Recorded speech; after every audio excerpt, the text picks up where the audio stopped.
Нэг сумаар 3 туулай амьд амьтдтай урлагийн тоглолт 3D селфи музей манай аймагт хүрэлцэн ирлээ. Тоглолтод цаатаа охин цаа бухтайгаа казак бүжигчин бүргэдтэйгээ харин үзэсгэлэн тухай бүсгүй авраг антгон домогоотойгоо бүжиглэн шилдэг үзүүлбэрүүдэд толиулахын зэрэгцээ. Өхөрдөм хөөрхөн жирхнүүдийн тоглолт, шидэт хил бичний гайхам авьяас билэг. Хөгжилтэй айлаалагч та бүхнийг огтхонч уйдаахгүй.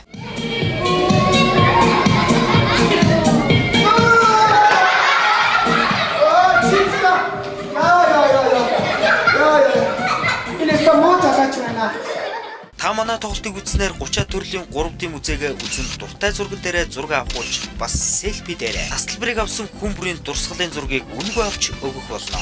Мөн Oculus виртуал ертөнцөөр аялан хийм буудлага буудаж цэц мэрэгнээ сориорой. Хүүхэд залуучууд та бүхнийг нэг сумаар 3 туулай тоглолтоо амжиж ирж үзхийг урьж байна. Харилцагуудас 9977 2007 9979 73 37